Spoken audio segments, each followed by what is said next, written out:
रानी बढ़ी कालपी आई, कर 100 मील निरंतर पार। कालपी स्थान का नाम है। घोड़ा थककर गिरा भूमि पर, गया स्वर्ग तत्काल सिधार। यमुना तट पर अंग्रेजों ने फिर खाई रानी से हार। विजयी रानी आगे चल दी, किया ग्वालियर पर अधिकार। अंग्रेजों के मित्र सिंधिया ने छोड़ी राजधानी थी। बुंदेले हर बोलो के मुंह, हमने सुनी कहानी थी। खूब लड़ी मर्दानी, वह तो झांसी वाली रानी थी। प्रसंग। प्रस्तुत पंक्तियां सुभद्रा कुमारी चौहान द्वारा रचित कविता झांसी की रानी से ली गई हैं। इस कविता में झांसी की रानी लक्ष्मीबाई के बचपन से लेकर उनके बलिदान तक की वीरता का सुंदर वर्णन किया गया है। सरलार्थ।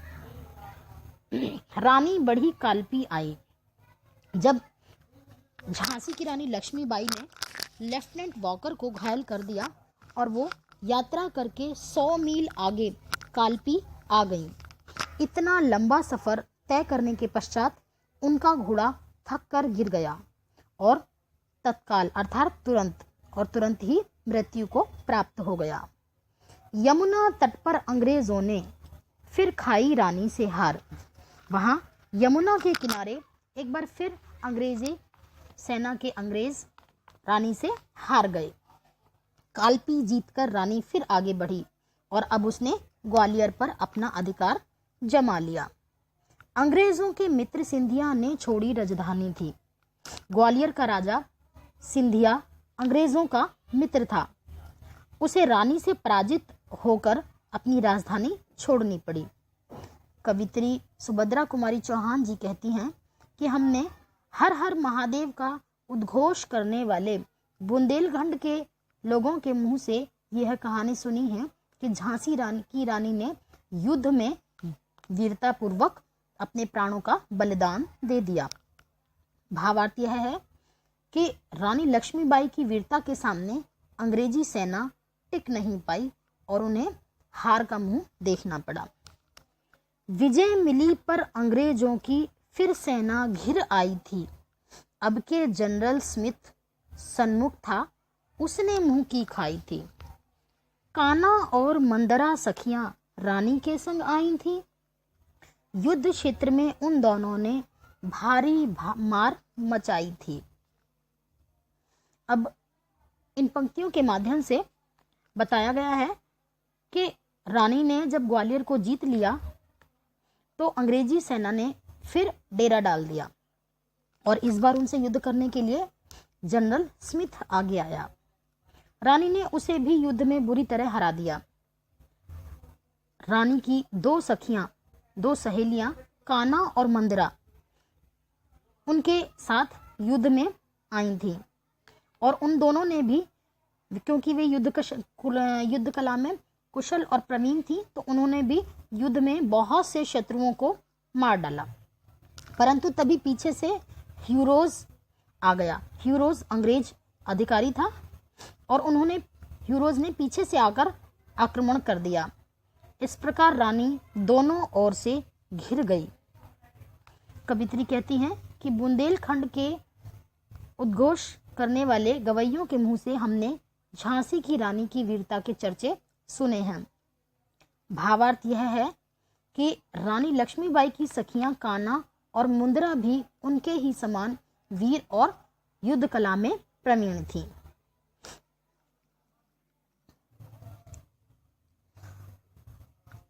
तो भी रानी मार काटकर चलती बनी सैन्य के पार, किंतु सामने नाला आया, था यह संकट विषम अपार। घोड़ा अड़ा, नया घोड़ा था, इतने में आ गए सवार। रानी एक शत्रु बहुतेरे, होने लगे वार पर वार। घायल होकर गिरी सिंगनी, उसे वीर गति पानी थी। बुंदेले हर बोलो के मुंह, हमने सुनी कहानी थी। खूब लड़ी मर्दानी, वह तो झांसी वाली रानी थी। प्रस्तुत पंक्तियों में बताया गया है कि लक्ष्मीबाई दोनों ओर से घिर चुकी थी और ह्यूरोज ने उन पर पीछे से आक्रमण कर दिया था।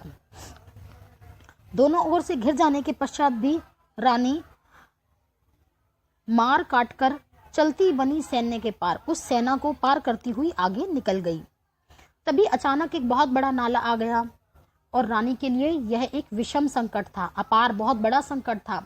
रानी का घोड़ा नया था क्योंकि पुराना घोड़ा मृत्यु को प्राप्त हो चुका था। उस बड़े नाले को देखकर घोड़ा अड़ गया और आगे नहीं बढ़ा। इतने में ही पीछे से अंग्रेज घुड़सवार आ गए। अकेली रानी पर उन शत्रुओं ने मिलकर वार करना शुरू कर दिया और अंत में रानी घायल होकर गिर गई। उसे वीर गति पानी थी, घायल होकर गिरी सिंघनी। शेरनी के समान युद्ध में लड़ने वाली रानी लक्ष्मीबाई अब वीरगति को प्राप्त हो गईं। कवित्री कहती है कि हमने बुंदेलखंड के गवैयों के मुंह से यह कहानी सुनी थी कि झांसी की रानी ने अपनी वीरता का परिचय देते हुए अंग्रेजों को धूल चटा दी। भावार्थ यह है कि झांसी की रानी लक्ष्मीबाई अंत तक वीरता से लड़ते हुए मृत्यु को प्राप्त हो गईं। अनेक अंग्रेजों ने मिलकर अकेली रानी लक्ष्मीबाई पर अनेक वार किए और इस प्रकार रानी वीरगति को प्राप्त हुई। रानी गई सिधार, चिता अब उसकी दिव्य सवारी थी। मिला तेज से तेज, तेज की वह सच्ची अधिकारी थी। अभी उम्र कुल 23 की थी, मनुज नहीं अवतारी थी। हमको जीवित करने आई, बन स्वतंत्रता नारी थी। दिखा गई पथ सिखा गई हमको, जो सीख सिखानी थी। बूंदे ले हर बोलो के मुंह, हमने सुनी कहानी थी। खूब लड़ी मर्दानी, वह तो झांसी वाली रानी थी। कवित्री सुभद्रा कुमारी चौहान जी कहती हैं कि रानी स्वर्ग को सिधार गई। अब उनकी अनोखी सवारी चिता ही थी। जितना तेज रानी में था, तेज से तेज मिल गया, अर्थात उनकी चिता की अग्नि और उनके स्वभाव की तेजी, उनकी वीरता की तेजी अब एक साथ हो चुकी थी। वास्तव में वह तेज की सच्ची अधिकारी थी, अर्थात वह सच्चे साहस की परिचायक थी। उनकी उम्र केवल 23 वर्ष ही थी। मनुज नहीं अवतारी थी। वह कोई मनुष्य नहीं थी, बल्कि उन्होंने तो अवतार लिया था। वह स्वतंत्रता की देवी बनकर हमें आज़ादी दिलाने के लिए आई थी। वह हमें आज़ादी का रास्ता दिखा गई और जो सीख हमें सिखाना चाहती थी, सिखाकर चली गई। कवित्री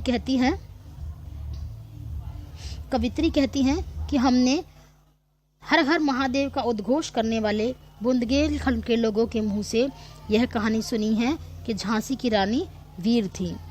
भावार्थ यह है कि झांसी की रानी लक्ष्मीबाई ने अपने जीवन का बलिदान देकर हमें स्वतंत्रता का मार्ग दिखा दिया।